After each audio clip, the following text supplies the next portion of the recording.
তো কিয়ামতের আগে মারে ভুলে যাবে, মাকে ভুলে গিয়ে স্ত্রীর পেছনে পেছনে দৌড়াবে। খবরদার, খবরদার। আপনি নামাজি হতে পারেন, মুসল্লি হতে পারেন, হাজী সাহেব হতে পারেন, কিন্তু মা যদি বদদোয়া দেয় আপনার সব শেষ, দুনিয়াও শেষ, আখিরাতও শেষ। মায়ের মর্যাদা বাবার চেয়ে 3 গুণ বেশি। হামালাতহু উম্মুহু, কারণ বাবা পেটে ধরে নেয়, পেটে ধরছে কে? ওয়াহানান আলা ওয়াহান, 8 মাস 10 মাস এই বোঝাটা বাবা বহন করে নাই, করলো কে? ফিসালহু ফি আমাইন, 2 বছর বাবা দুধ খাওয়ায়নি, দুধ খাওয়ালো কে? মায়ের এক ধার দুধের দাম কাটিয়া গায়ের চাম, বাপস বানাইলে ঋণের শোধ হবে না, এমন দরদি ভাবে কেউ হবে না আমার মা গো। ঠিক কিনা? লাউ কাতা'তা জিলদাক, আপনার গায়ের চামড়া কেটে যদি মায়ের পায়ের জুতা বানিয়ে দেন, কি বানিয়ে দেন? কি দিয়ে? গায়ের চামড়া দিয়ে। এই যে 2 বছর যে দুধ খাইলাম, এই দুধের 1 ঢোক দুধের শোধটাও আদায় হবে না। এজন্য খবরদার, মাকে যেন আমরা ভুলে না যাই।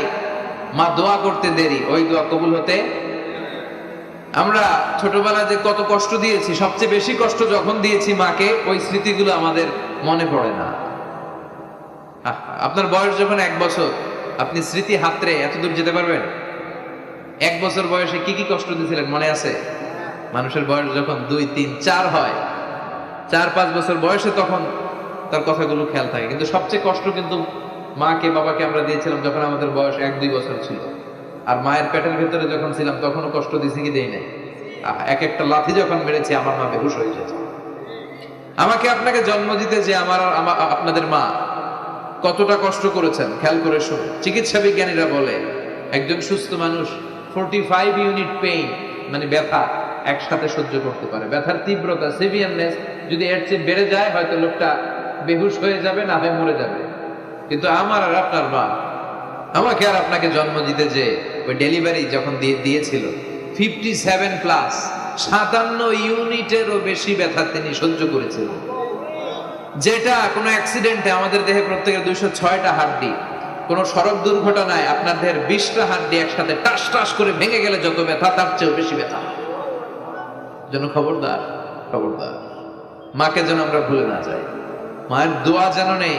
কখনো যদি মায়ের সাথে বেয়াদবি করে থাকি, আমরা যেন মাফ চেয়ে নিই। রাজি আছি তো যুবকেরা? রাজি আছি সবাই? আমরা সবাই মায়ের দোয়া নিব। মায়ের দোয়া ছাড়া কেউ জীবনে সফল হতে পারে? মা যার চলে গেছে তারা জানে মা না থাকার কি জ্বালা। হ্যাঁ, মায়ের কথা মনে পড়ে না?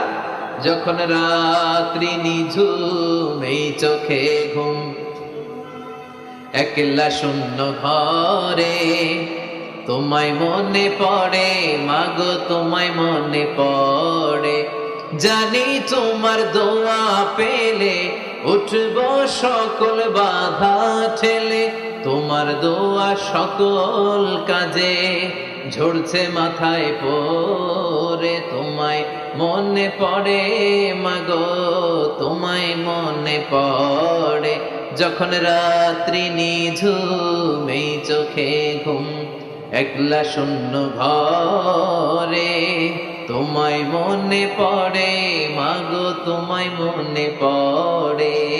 ঠিক কিনা? আমরা যারা মা হারা, বাবা হারা, আল্লাহর কাছে আমরা কামনা করি, আল্লাহ আমাদের বাবা মাকে তাদের কবরগুলোরে তুমি জান্নাতের টুকরা বানিয়ে দাও।